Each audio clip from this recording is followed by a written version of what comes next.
Thank you so much, Patrick and Michelle. I would now like to welcome Shanta Smith-Cruz, who's an assistant curator and associate dean for teaching, learning, and engagement at New York University Division of Libraries, and is a recipient for the 2020 WGSS Award for Significant Achievements in Women's and Gender Studies and Librarianship for her work archiving and exhibiting the Salsa Soul Sisters, the first lesbian of color organization in the country.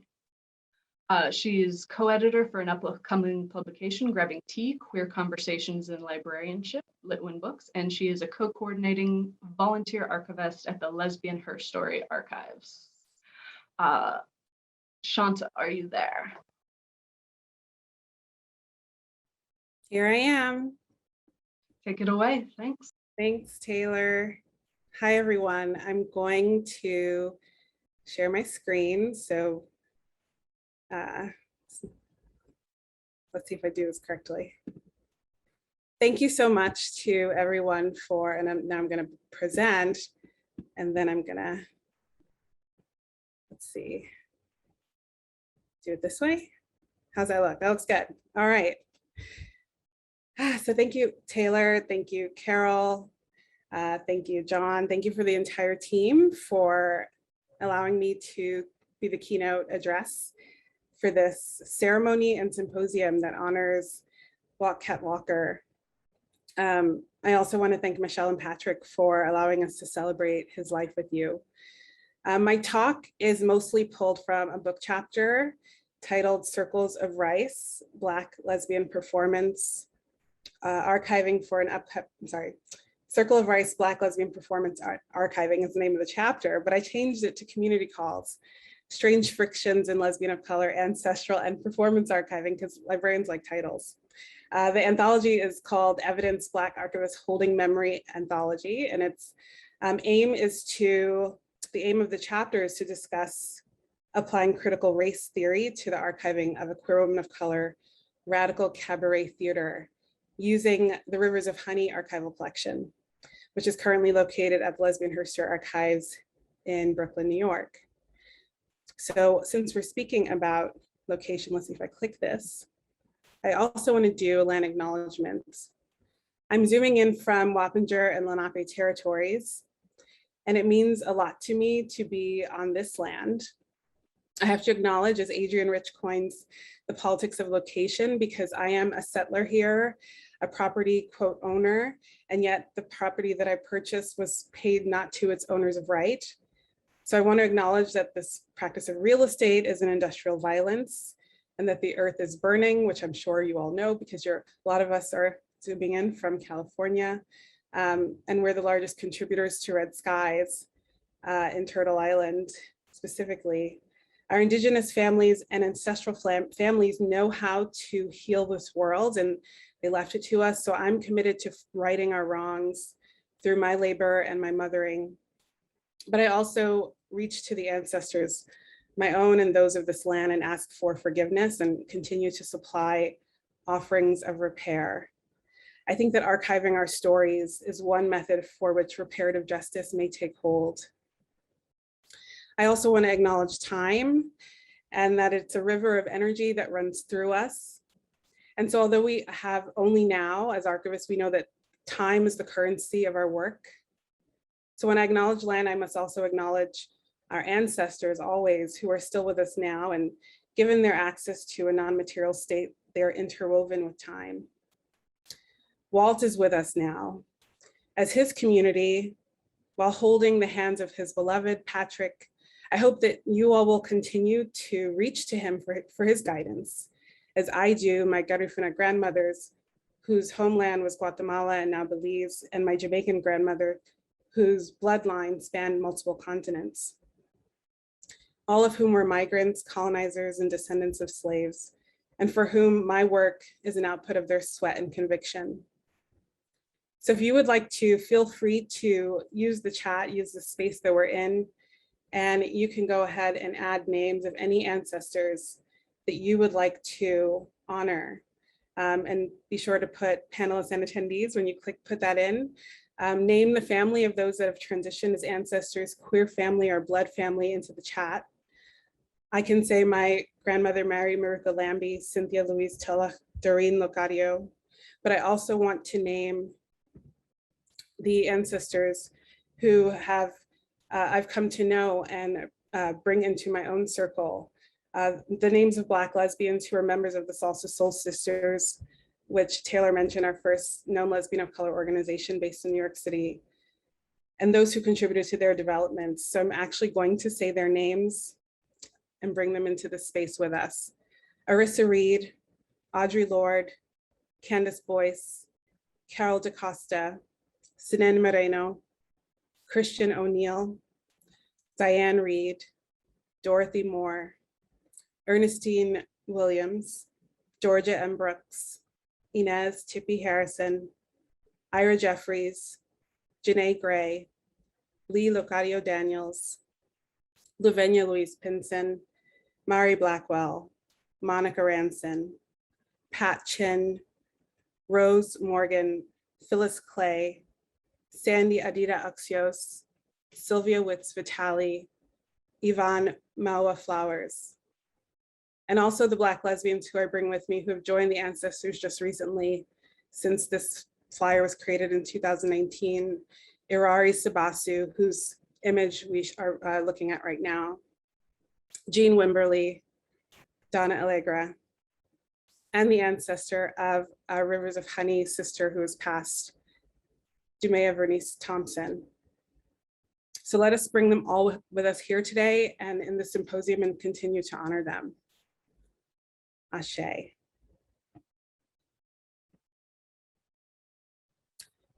Because the archive is a memorial, when we celebrate the work of the archive, we are also celebrating the transitions of our beloveds. We celebrate their lives and we honor them in death. I wonder if you knew that when you were doing work as a queer archivist, that you were also building an altar. Rivers of Honey Cabaret Theater, or Rivers. I'm actually gonna do some fun show and tell while I narrate. Let's see if I can get this to work. I think it's working, it is. There's Sopna's back. Rivers of Honey Cabaret, or Rivers, was a woman of color monthly performance that held space from 1988 to 2015. In the nearly 20-year run, Rivers of Honey met every first Friday of the month for 11 of the 12 months of the year, with at least 12 performers for each show, and a host and an open mic and an altar goddess, equaling well over 1,000 women of color gracing the stage. This kind of project required a team which means that over time, dozens of queer women of color, mostly within the African diaspora, acted as producers, set designers, light technicians, bartenders, costume designers, stage managers, altar goddesses, healers, hosts, on-site massage therapists, door ticket takers, and graphic designers, to name just a few. That's my wife holding that baby. That's not in my notes. This monthly ritual was held inside of a collective theater space, Wild Cafe Theater, located in the theater district of New York City, a feminist theater with roots from 1980 as a One Woman, One World International Festival. On their website, it says, WOW has no artistic director, nor any centralized control over the works that appear. And there goes Trey, rest in peace, Ashe, Mildred de la Sang. So it says that the space is owned by its collective, is unique at the time when squatters, artisans, and activists made for a digestible story in the Broadway musical Rent. The economic and political history of a community-run theater such as this one is what allowed for the purchase of this space for $1 in the early 80s. The connection of Rivers of Honey as a part of WOW connects it to a history of lesbian organizing that did not center lesbians of color. And in some ways, it was this very decentering, this aspect of the theater collective that led to a tumultuous response, allowance for a women of color monthly performance space to lead me to want to investigate further the collection of the archival contents of this work. The incompleteness of the Rivers collection and the wistfulness of its compilation cannot be separated from the disbandment and confusion that took place 2 years prior to its closure, argued as being victim to a movement to disrupt and shut down women's spaces. Calls for trans inclusion, which was a part of the WOW history, directly affected this vulnerable queer woman of color community. So in synopsis, that's Jazz, my wife again. About 20 years ago, she resurrected a cabaret. The cabaret was called Rivers of Honey. The cabaret met monthly at Walt Cafe Theater in New York City and opened its doors with a focus on queer women of color, mostly dykes, lesbians, same-gender loving women, mostly brown, but always an open door. Every month, Rivers of Honey had an altar. An altar goddess would be chosen to dress the altar. The altar was to Oshun, the Yoruba goddess of the rivers. She likes sweet, sticky things like lesbian fingers and honey. She likes yellow, she likes water. Every month we would dress the altar, and every month we would dance for her. Did you know that when you are considering what to put in the archive, that you are building an altar? So let me get out of this and come back to my slide deck. I didn't know this at first, that I was becoming an altar goddess, dressing the altar, supplying it with honey, water, salt, or stone. I'd like us to take a deep dive into an image, a photograph, a snapshot, an actual ephemeral object in the form of a picture from the archive to give you a sense of how I've integrated place, space, and time into my work, or better put, how I've become concerned with the story, the narrative, the counter story, the intersectional counter story, and of course, and always, how race plays a role in this work. I ask us to consider narrative formation. As many of us here are not just queer or just archivists, but live in multiple spectrums.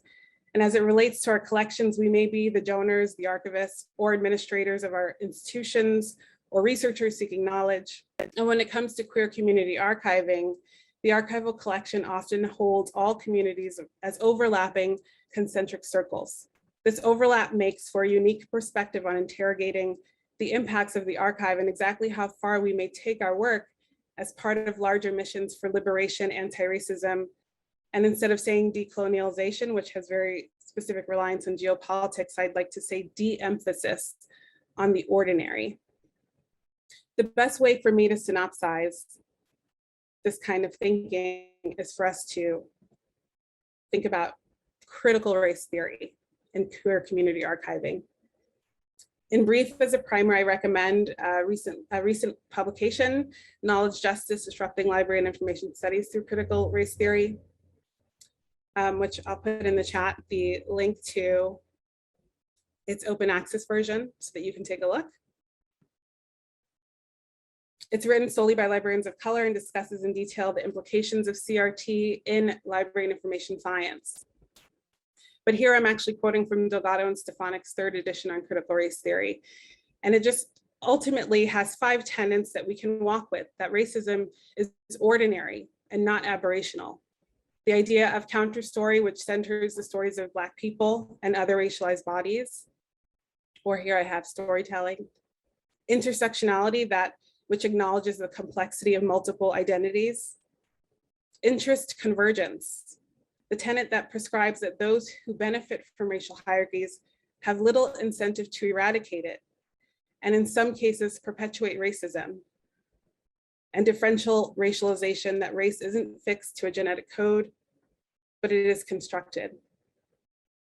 CRT developed from critical legal studies, which argued that the law was not objective or apolitical, and that scholarship that ignores race is not demonstrating, quote, neutrality, but also adherence to an existing racial hierarchy.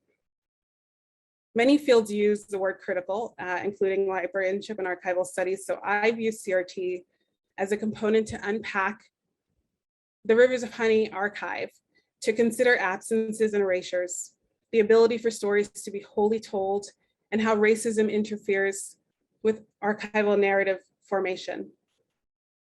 Should we choose to bring CRT with us in this talk and throughout the symposium, I'd like us to engage with these 5 tenets and with our own positionalities in our grasp. So be self-centered in this moment from whichever angle you enter the archive, as donor, institutional representative, as queer, or as of color, all or none. And whenever I ask audiences questions of embodiment, I like to bring into the concept of disguise to work alongside that question. I like to use Swaziland South-born artist Nandipha Mtambo's images. I snapped this photo of an exhibition in 2016 at the Brooklyn Museum as part of their curated exhibition called Disguise, Masks, and Global African Art, which actually pulled material from both Seattle and Brooklyn. The exhibition catalog reads, the work of 25 contemporary artists use historical African masquerade, using play and provocation to invite viewers to think critically about their world and their place in it. By putting on a mask and becoming someone else, artists reveal hidden realities about society, including those of power, class, and gender, to suggest possibilities for the future. With Mtambo's sculptures of the female body and identity in relation to her creation of these half woman and half bull figures, she specifically suggests that the politics of representing other people is complex and can create strange friction. And if you zoom into the background, that's Europa. And Europa has been used by various disciplines that ask us to further investigate our positionalities, our humanness, not only from a question of the metaphysics of race, but critical biocentric lenses that bring conversations of Audre Lorde to Hortense Spillers, to Sylvia Wynter, to Fanon, and ask us to think about how racialized environments are embodied, challenging us to not fall prey to a reductionism that denies geneticisms as relational to spiritualisms, or that our own human existences are somatic. Soma aesthetics, for example, is a philosophical theoretic that examines how the body is used as an instrument. And I love that Walt was also into music, in our sensory perception, and how we apply a critical ameliorative study of the use of our soma as a site of sensory aesthetic appreciation, the use of the body from a cellular level as a site of self-creation and self-expression. Our bodies are also materials by which we express our values, our full selves, and articulate our identities. Mtambo decided to use her own body, and then later her mother's in her work.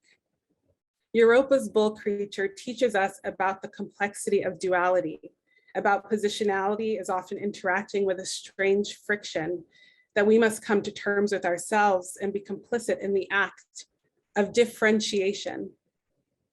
When we merge, something strange occurs, that sometimes we do the thing of representing other people. We enter into worlds of the grotesque, of distortions, of queer, which may be replicate of the beautiful in us, but depending on the movement, may also erase the subject altogether, replicating systems from which the dualities had originally formed.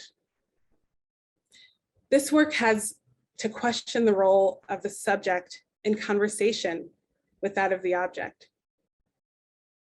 So how does queer archiving engage with race? Here are some questions for us to consider using our 5 tenets of critical race theory.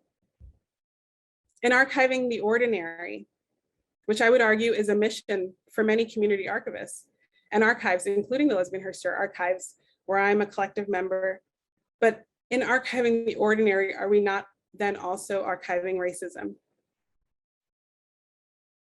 How does queerness allow us to acknowledge the complexity of our identities? But then I would add, how has queerness allowed us to ignore complexity?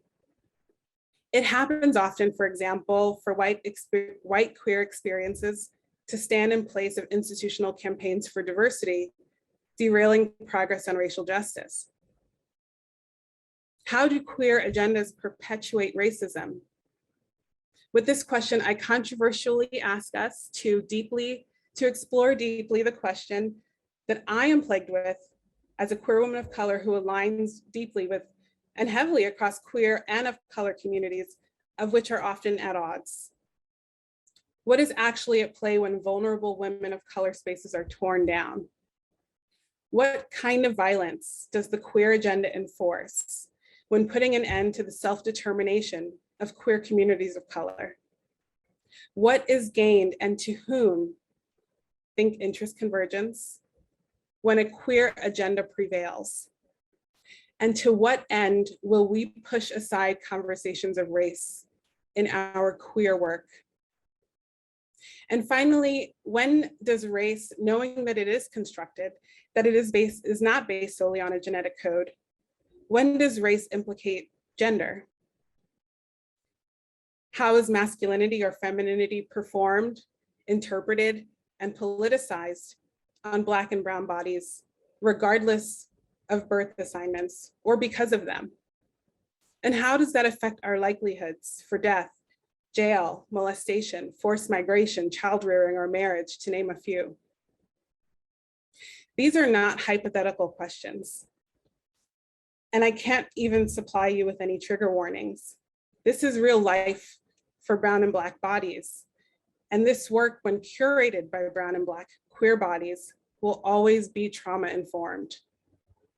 But to give you an even more specific and personal sense of what I mean, when every female born in my family in this country has been molested, sexually assaulted, or raped, every single one, except for my daughter, and thinking of that is its own mindfuck, excuse for the curse, or when every single one of the males in my family have been arrested, accused, incarcerated, addicted, shot, or murdered, every single one. And I'm not solely referencing my immediate family. I'm talking cousins, aunties, uncles, every single one. Is that the same for yours? White allies, is that the same for yours? And that is why we use a critical race theory, plain and simple. My family is not special. My family is ordinary. So when we choose to identify queer women of color, who are the women that we speak of? Do you know the experiences of Black trans women? Do I? And when I come face to face with a Black trans sister, where do we begin? Why has it been the case that white queer agendas have dared to implicate sameness when there is less to be gained from flattening our traumas and much to be gained from recognizing difference? The thing about a queer woman of color, the thing that makes us very much the same, especially as it seems to in the rhetoric of white queer agendas, is that our existence is ordinary. But where is the interest convergence there? Who do these agendas benefit?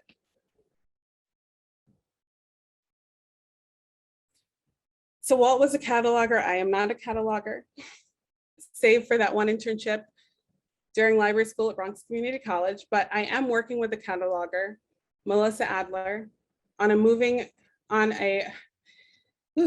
beyond simply placing materials into a box, but considering the community engagement work and the action of reaching to participants, audience members, performers, producers to complete the Rivers of Honey archive, which has become an archival project. Some of that work includes the building of an index, for which seems to continue to grow, as the collection is in and of itself a project in counter story. Yet based on Adler's proposed grant-funded project, which is called tentatively Desire Insight, the Aesthetics of Knowledge Organization, which she pulled from her Art Library Journal publication, Eros in the Library, considering the aesthetics of knowledge organization. Adler contends that privileging the aesthetic aspects of knowledge organization through a feminist historical lens may open possibilities for reimagining a library space. So with that in mind, the project of the Archive of Rivers of Honey Cabaret is one that includes the aesthetic resonances of performance, what took place in the space, what we see, what we saw, what we heard, our somatic resonances. This focused recalling may uncover the intricate weaving of its performance, its healing, its honoring, and separate the show from the controversy of questions of trans inclusion that ultimately became cultural context of white influence in underdeveloped queer academic and nonprofit organizing rhetoric, which is definitively separate from the embodied Rivers experience. So what happens when you put an archival object in conversation with its subject to enhance the archive, privileging the aesthetic? So I'm going to just run us through one activity of trying. Let's try one recalling. So I want you to picture me on a stage in a black box theater. A white dress is zipped against my mid-20s, you know, when I was nice and firm, brown skin, so that I'm shaped like a bell. My feet are bare, and they make soft impressions inside of a just poured circle of short grain rice. Behind me, stage right, is Serena Ausua-Dankwa, who is a Black lesbian scholar in New York City for residency with Columbia. It is her birthday, March 2nd, 2012, a first Friday, and the cabaret's theme is called Grandma's Hands for Women's History Month, and Serena needles her kora, a West African harp with a light flesh-colored calabash at its base. Her eyes face my back. Stage left sits poet and musician Tara Theory, who straddles a large gourd. And she's drumming its backside. Behind us in the dark expanse, facing the audience, rests an altar for Oshun. If you cannot picture it, you cannot trust it. That is often what happens with reliance on memory alone. There are pieces of a story that are told, but it is up to the listener to put it together. When relating to a performance, the body, the implications relayed disjointed retellings, recollections. But fortunately, we have a photo of that performance. My grandmother's altar was her stove, I began, narrating the ritual beheading of a chicken in our Brownsville, Brooklyn project apartment, caught in the trance of Tara and Serena's beat and strum, playing the rhythm of the matriarchal Tuareg people of Mali, the sound that has led revolutions, that sings the song of the camel strut, that is played in weddings and divorces, because when a woman divorces, there is a celebration. It is to that sound that I'm pushing my body against my grandmother's kitchen, into the bowls of string beans snapped with her fingers, into the rice she melts with coconut, into the knife she blade into a chicken's neck, all to a room filled with queer women of color who, by the end of the performance, a lucky and dapper volunteer was invited to the stage to place the very sticky birthday gulab jamun into Serena's lips. There is my recollection of this performance, yes, but the photo also holds memory. The photo captures that in this particular show, I mounted materials from the Lesbian History Archives. And you can see in the back on the wall, materials from an exhibit called Keepin' On, Black lesbians traveling exhibit, which was curated by Morgan Gwenwall, Paula Grant, and Georgia Brooks, 3 collective members of LHA, 2 of whom, Paula and Georgia, are Black lesbians. And the exhibit includes its own selection of photographs and ephemera. And they were circulated in the 90s, and here's an example of that. And actually, a lot of the organizing that came up for, relating to Keepin' On was based on the work that had happened in 1980 in San Francisco, which is why I thought I'd bring it up here because you're in California, on the Conference of the Visibility of the Black Woman. So for this show, the specific River show, I hung in large posters with images of Black lesbians on the walls. And you can only make, you can only see some of them in the photographs. One of them is the book cover of Audre Lorde's Black Unicorn. And on the cover of the book jacket reads, "This headdress represents the spirit Chihuahua or Chihuahua, who is said to have introduced agriculture to the Bambara people. It's used in dances to ensure germination of the seed and a good harvest. Chihuahua is the name also used for evil spirits, witches, who must be propitiated, as well as for a goddess of fecundity and earth," designed by J.J. Smith. And so if we compare, for example, Lord's bull creature, Black unicorn to Mtambo's bull creature, we can see how new possibilities begin to erupt when we allow aesthetics to enter into the space. And as Audrey teaches us in a litany for survival, which is inside of the Black unicorn, that to speak, we must do so in order to remember we were never meant to survive. And I totally botched that up. The other poster was the June 1966 cover of the Ladder, but I'm actually gonna continue forward, although that is Ernestine Eckstein, who was the first Black lesbian to be the vice president of the New York chapter of Daughters of Bilitis.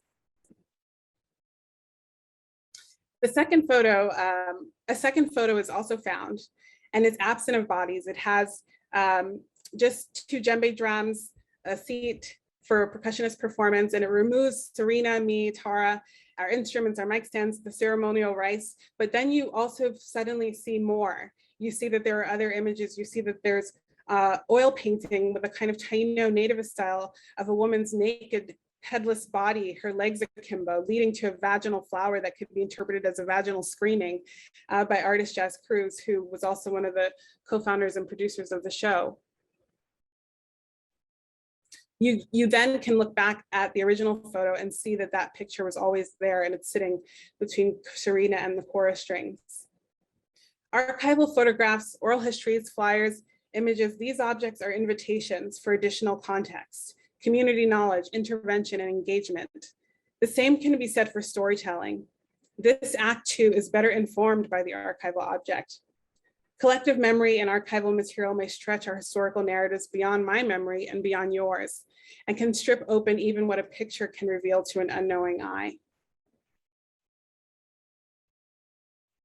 When I contacted Serena and Tara recently, because I told them I would be showing this photograph, we sort of went through our recollections, and our memories were pretty much similar, although who fed whom was up for discussion.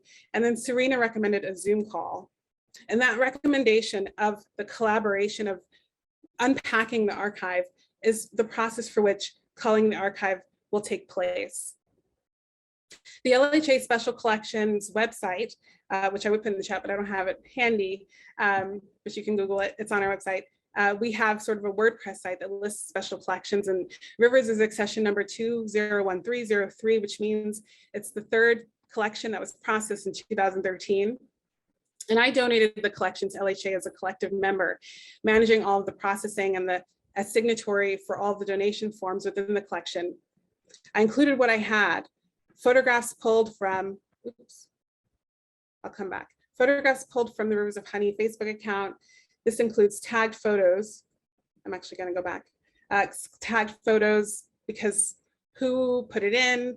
Many people have the account. We don't know whose photos these are.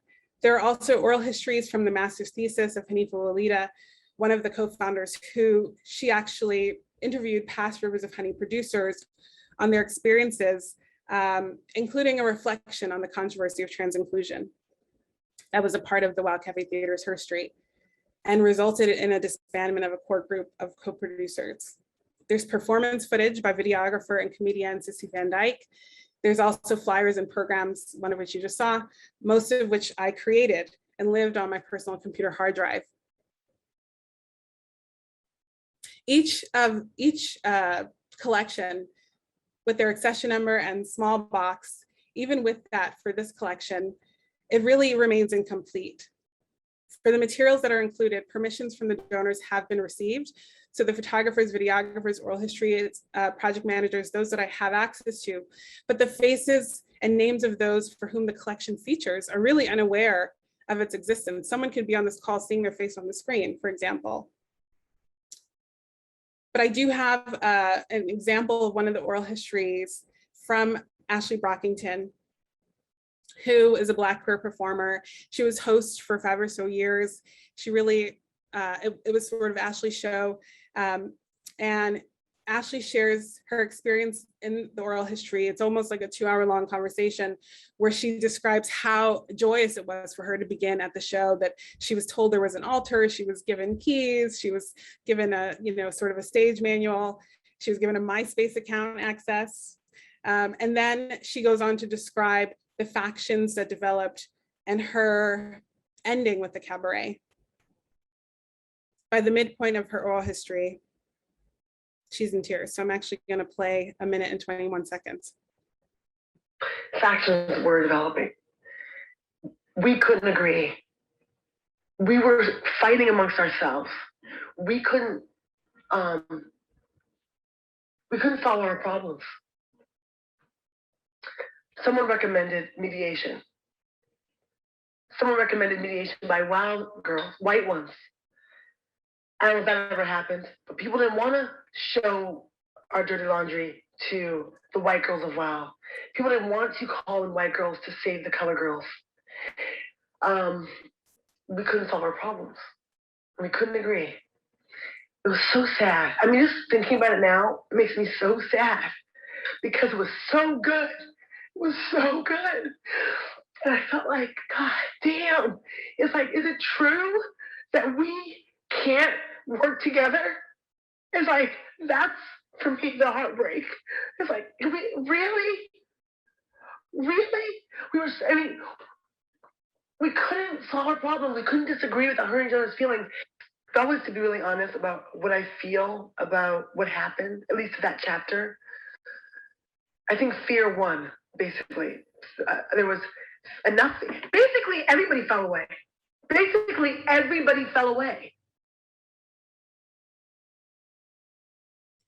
Thank you, Ashley. It's simple for me to share here the circle of rice images from our 2012 performance, because inside of those images, I was the performer. And I had full jurisdiction over its object, the object. Sorry, I'm getting emotional because when I hear Ashley cry, my little heartstrings. Yet the work that it takes to include the images of others, Black women, brown bodies, videos of Black and brown and other BIPOC queer women's bodies. And of course, I have someone mowing their lawn right next door, so I hope you can still hear me. Videos of Black and brown and other BIPOC women's bodies means the work of trudging through the tar-ridden river of racism. The Rivers of Honey archive cannot be culled if it does not acknowledge an articulation of failure, one that is racially charged, one that implicates divisions of philosophy and identity, one that was without a found solution. Ashley's voice is one of hundreds of women for which this recalling would be painful. In the time of our joy beside Oshun's altar, participants were pulled from the flow of the river and instead dragged through the mud from an external, outside of our concentric circles, white queer communities demand, and subsequent influence on a select few non-trans identified and in some cases unaffiliated women of color. For them to make concessions that did not honor the altar. For when is a queer woman of color's body ever gender conformant? And whose call are we answering when we answer to these questions of language that function to create despair and division?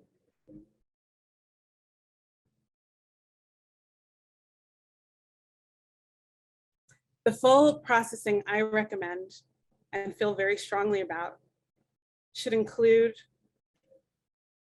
our natural resources. It should include our bodies. It should include our ancestors. It should include the altar. It should include a version of community engagement that calls for participation, a gathering of additional material, and a corrective history making, which may do justice to recalling this historical art experience formed by lesbian and queer women of color community. As both a member of its production team, one of the few who did not, quote, fall away, and as the processing archivist who coordinated the acquisition of this collection, it is important to me that it not just be a formation of my own creation, but instead acknowledge that the recalling, the naming and organization of a single person who had from a very specific vantage point will not tell the Rivers of Honey story. The curation of the Rivers of Honey archive then is a project that comes with it a call to action to reach out to past participants of Rivers of Honey to properly compile and complete the collection, to start with our photos, to meet on Zoom, to remember the event, and capture the moments, the actual moments of Rivers outside of the war that was forged, which I deem as wholly separate, as not having taken place or bestowed by the altar. The project will not be simple, and in many ways, it will be a performance. And I want to end where we began with our elders, because I often wonder, what is the role of the Black queer community archivist to honor our transition and living ancestors? The practice of recalling with community is really the only way to curate the Rivers of Honey archive. And my experience is with this work is via an ongoing project that I've had with the Salsa Soul Sisters, mostly a circle of Black lesbian elders. It's through replicative practice with the Salsa organization, which has morphed into African Ancestral Lesbians United for Societal Change. But for the most part, Salsa is an historical representation of Black and Latina and other women of colors organizing and community formation in the 70s and 80s. As it stands, no, I don't have enough time for as it stands, but what I will say is I responded to the call for one of the early board members, Cassandra Grant. And what happened was there was a 2010 event. I did a zine. It was Black lesbians in the 70s. After the zine, Alush called for a town hall meeting, and Cassandra and I sat on the panel, and I met her for the first time.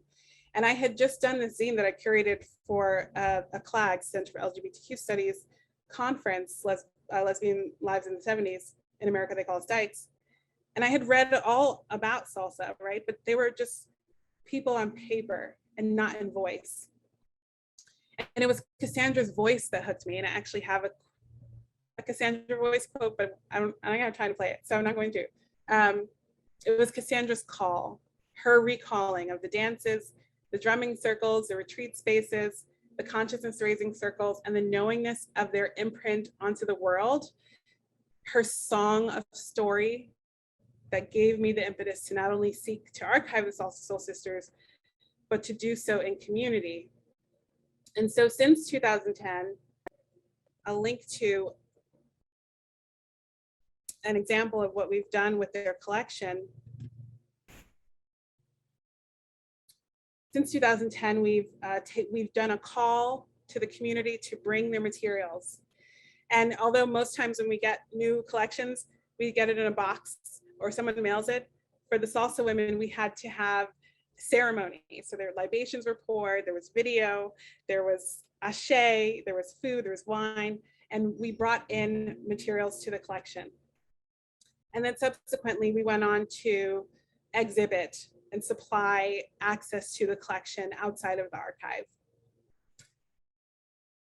And even this work is not complete, because more Black lesbians in their 70s and 80s and their adult daughters, some of whom are also sapphic, they need to cull their memories. And of course, in the exhibition, there was an altar.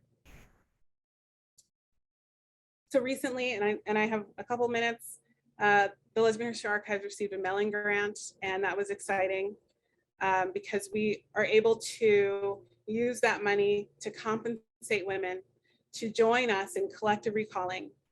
as we sift through the materials that have been compiled. We have hundreds of photographs, but who are the women in the pictures? We have dozens of flyers, but what of that dance that took place that day? What is the collective recalling? Since 2010, I mentioned other women have joined the ancestors, so we really don't have time to do anything else but continue to gather and continue to be in community. And so although for Donna and Georgia and Jean and Irari and Deborah, who are no longer with us and have been here, they were here at this day. Time is of the essence for us to move this forward. And it's through the moving of this work forward that I'm going to take the work and bring to the Rivers of Honey community. So thank you so much for your time, and I would love your feedback. And there's my little girl.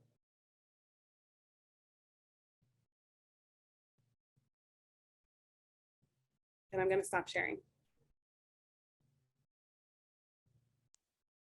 Thank you so much, Shawn. We have some time for Q&As right now. Right now, the only question submitted is thank you for sharing your story. And I would like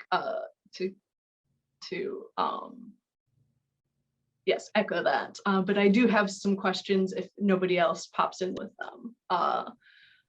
First of all, archivists tend to be interested in the practical applications of community archiving. Can you tell us a bit more about the community engagement strategies that you've implemented for culling that archive?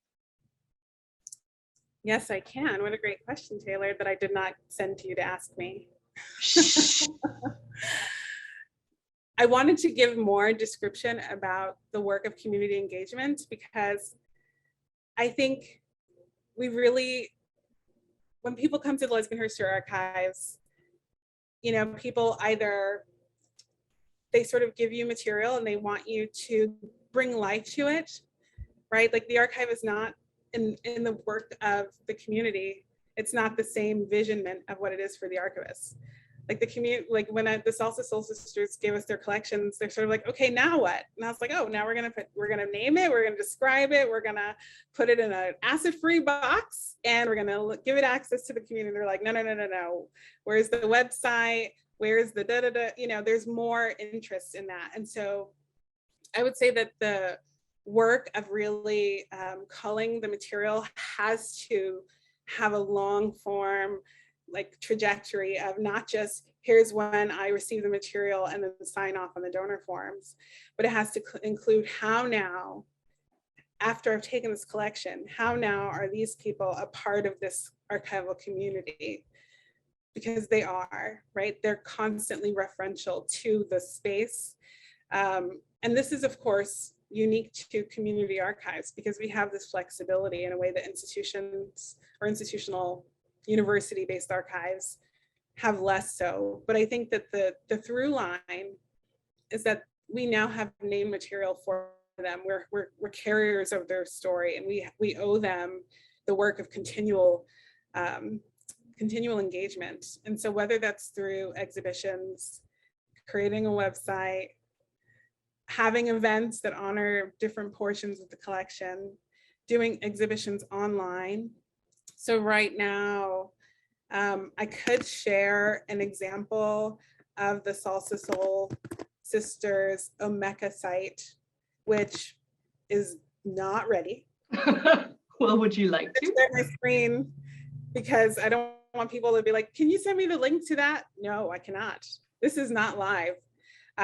This is sort of an example of what we intend to do going forward. So we have, this is going to be the space where the Mellon Grant materials will live for those digital collections that we want to sort of put out into the world as online exhibits.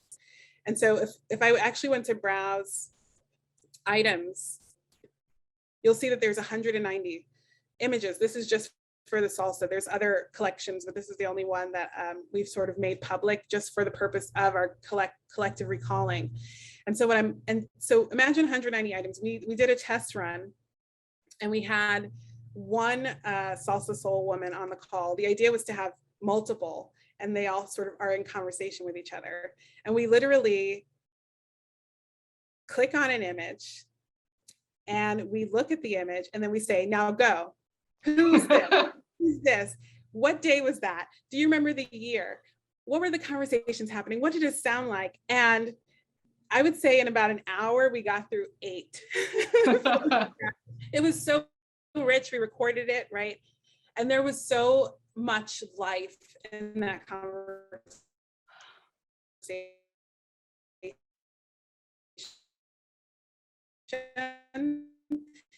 that was going to be a long process, but I think the value in that kind of process, my internet connection is unstable. The value in that process is invaluable, and to capture the voices of these women and to have the opportunity to love on them in that way and for them to re-experience those moments. That's what the calling to, that's actually a really beautiful moment to have as a post, acquisition experience for the archivist and for the donor. So I actually wanted to share that process because I think it's something that we can replicate. And I'm sort of doing it with the salsa women to then go ahead and do it with the Rivers folks who have a lot more tumultuousness. I should also say that the salsa women also had conflict, right? And I'm only learning about the conflict that existed in their day through the archive. And initially, that material was not intended to be seen. There was very much like, we have to archive when we were good. Here are our awards, here are our accomplishments, here's our merit list, right? But we want to know the good stuff. It's all good, but we want to know the stuff that we can learn from, right? Because we wouldn't feel the hopelessness that we felt if we knew that these same conversations were happening 20 years, 30 years earlier, right? So we also have to learn from our elders. We have to teach our elders how we can learn from them by giving them opportunities to be open and talk about the stuff that's not all the fun and the celebratory. I love that so much. Just the idea of having them just look at a picture and go wherever they go with it. That's these women can talk for a long time. That's what Cassandra said. How much time do you have? You want me to look at one photo? Good God. But yes, it's definitely worth it. And I think that we'll figure out, one idea is to employ a library student, someone who wants to do this, to take some key. I used to work at StoryCorps. I did a lot of their community archival distribution. And when I worked at StoryCorps, I coordinated with the Schomburg Center for Research of Black Culture to get the Black LGBT StoryCorps interviews at the Schomburg Center at NYPL. That took 5 years. So there's definitely a lot of process involved in moving material and donor permissions. And so I'm very much aware of like how there's pie in the sky, like here's what I would like to do, and then here's what actually will happen. But one idea is to take some snippets of audio and add them to the Omeka site so that people can have an image and maybe 3 different versions of here's what that is, right? That would be like a dream. If there's a funder on the call who would like to support this effort, right, you can contact me. It'll take a lot of work. beautiful. That does feed into one of the submitted questions. How would you like to see the collections you're working with evolve in the next 5 to 10 years? This is a really good question. I think that one conversation I've been having, and it's a conversation that I've been pulled into. So some of the Salsa Soul women they've been moved also by this process of archiving their work over the past 10 years. And I've also been in conversation with Shangadare Wallace and Alexis Pauline Gums on Black queer archiving in general. I've also been talking with Stephen Fullwood. I've been talking with there are people across the country. There was actually a Society of American Archivists forum that took place, I think it was 2018, for the compilation of queer. It started with the Black Queer Archive, then it became a Queer of Color archive, and thinking through what is the national plan for a Queer of Color archive. And we got that meeting was funded, and that funding paid for the ability to create a plan. And then that plan turned into a proposal. And Rosamund King, who is at Brooklyn College, which is why I was able to have a Brooklyn College exhibit of the salsa materials. She's their director of their Wolf Institute. She was the principal investigator for the curation of this plan that went to a foundation. And it was one of those things where a foundation says, we're working with them, they tell us what to write and we write it. And they're like, great, we'll give you the money when it comes. And then COVID happened and the funding priority shifted. So and then Rosamund was like, I can't stay on as this PI. So I was sort of the archivist PI, Stephen was the librarian PI, or maybe it was the other way around, Stephen Fullwood. So there's this like plan that exists. It's kind of hovering in the air. We don't have a place for it to land yet, but the plan is that there is a repository for Black queer collections that you, me, my grandma, everybody can just go, like sort of what the archive.org folks wanted to do for DPLA, right? The idea of having one place where everything lives. And we look for guidance from people like the South Asian Archive, South Asian Digital Archive. We look to people who have done it, right? Who have, here's the place where this lives. But that's still only a digital plan. And it still has no fiscal support. So it's still sort of an idea. Whereas some people like Alexis and Shangodare are thinking of a space and like purchasing a building and having a location where people can mail their material.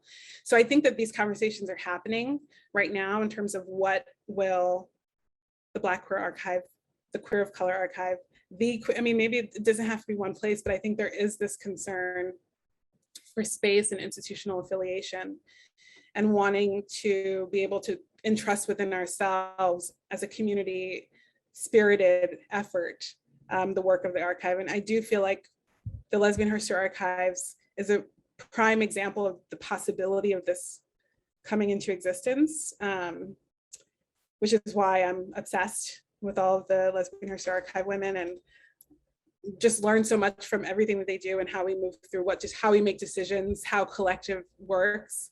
And I think that that's, the future is unclear, but the idea is that it's going to take a monumental collective effort and potentially one that's outside of institutional support.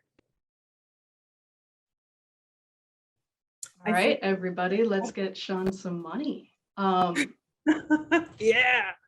I have a question. I'm interested in how you make sure you're taking time for self-care and giving yourself some sacred space and time when you're working on something that feels raw and personal. Not just this project in particular, but in general for queer and POC folks. Thank you, Rachel, for that question. If my wife were here, she would grab the computer and say, self-care, ha, she has too many jobs. You know, I think that I'm not going to answer this the right way because I'm supposed to have an answer. I'm supposed to be like, here's the bath salts that I use and like, here's the meditation space that I take. But to be honest, I don't have time. I'm a Capricorn and there's too much to do. And so I think that every time I'm awake, I'm just like, what can I be doing? How can I be getting this done?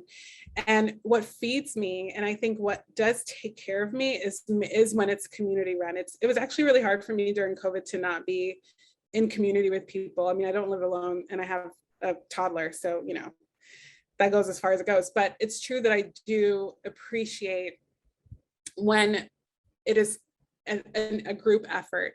And I feel like that takes care of me. And I think that the reason why the Rivers of Honey conversation is so hard is because like Ashley said, you know, Ashley's the performer. I was always just the producer. I did that one performance.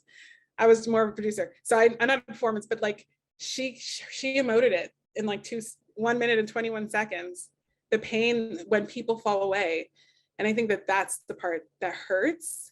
And it really can't be repaired until we have to deal with it. And, you know, it's New York City, so you bump into someone on the train, or this is the queer event, someone's going to be there, and you see people, and there's the reaching, and then the shyness, and then like, do we talk about it, and all of the, and you know, I didn't bring this into the conversation, but if you Google Rivers of Honey, you will find it.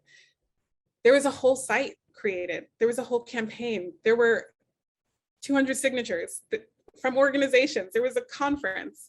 This was not a small, there was a protest. It happened at the same time as Mitch Fest, right? And I worked with Sinister Wisdom Journal to do the Mitch Fest issue. I think it was issue 108, Sinister Wisdom, where we sort of remembered Michigan Women's Music Festival.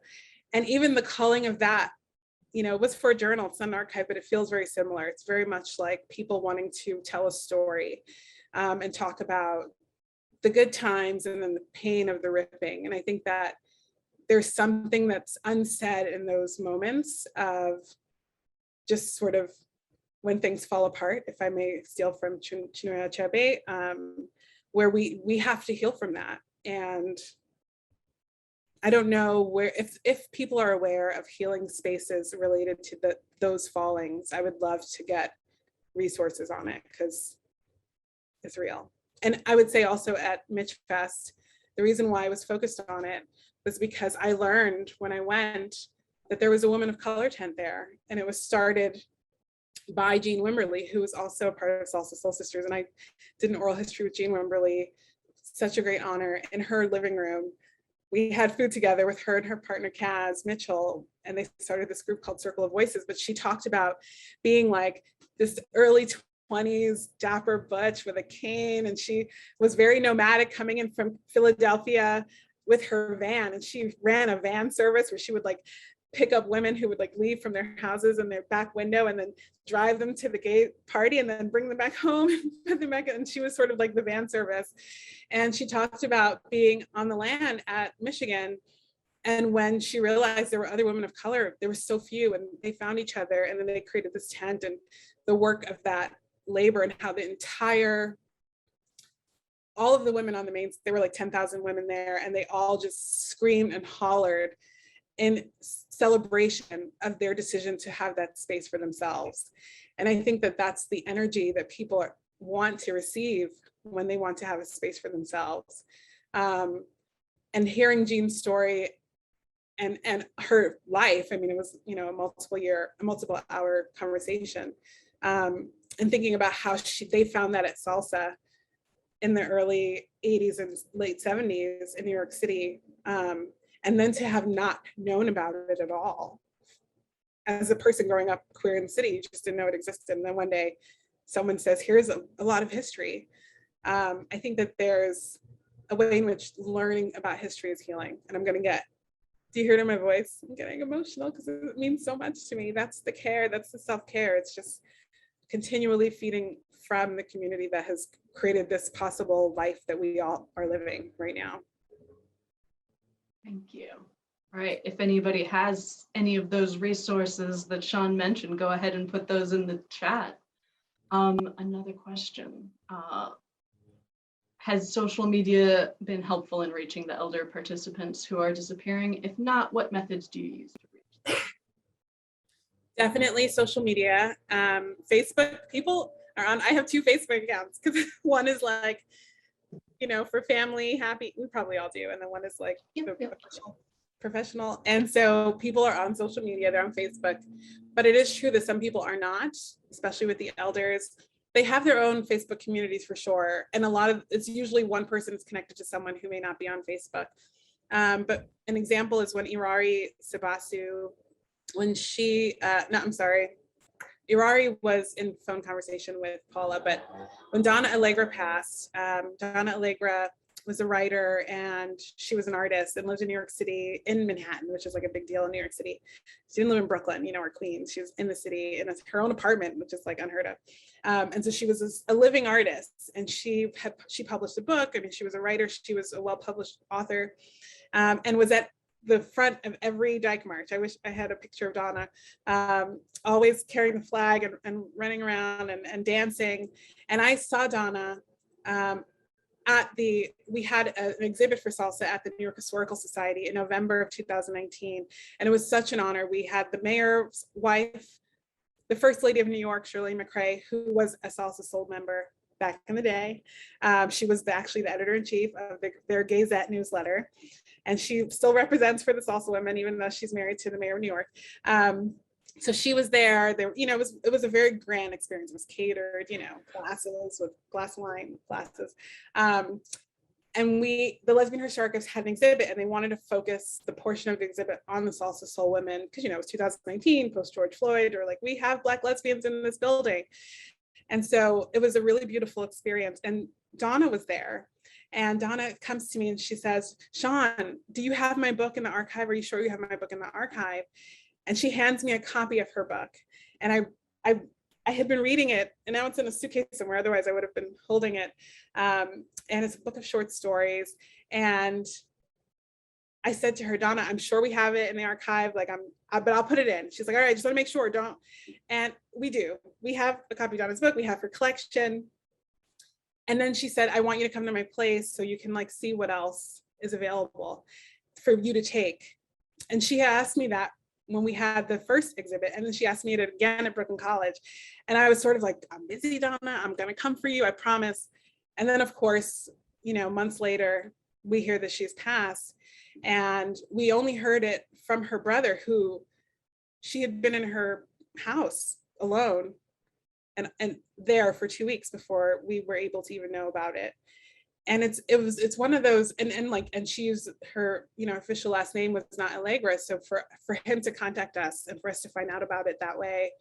And it was Facebook that Saskia Sheffer, who's one of the coordinators, put Donna's picture on Facebook and said, has anybody heard from Donna? I think her brother contacted us.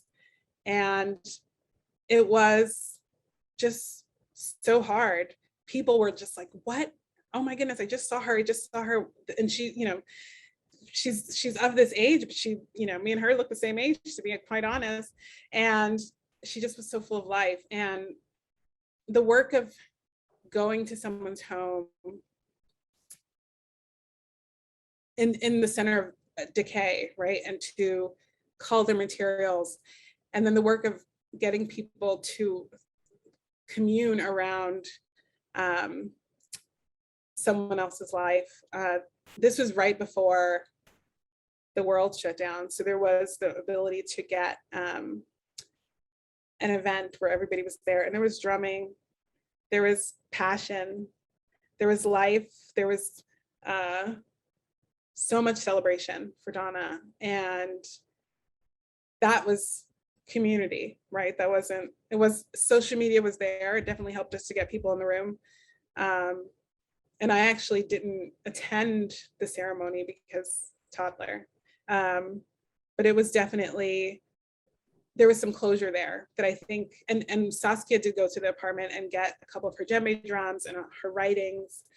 And so those are currently now also at the Lesbian History Archives. But I wake up sometimes remembering our last conversation and how I was sort of like, next year I'm gonna come. Like as soon as the new year, I'm gonna do my winter break, and then I'm gonna, and it's just, there's no time. There's not enough time. So. On that note, we have about 3 minutes left, not quite enough to ask you another of the questions that I definitely prepared and didn't cheat by letting you submit. So would you like to use these last couple of minutes to say anything else? I think that I'm really thankful for the queer community, for the work that we've done and how far we've come, and the dedication and commitment that we all have to getting it right.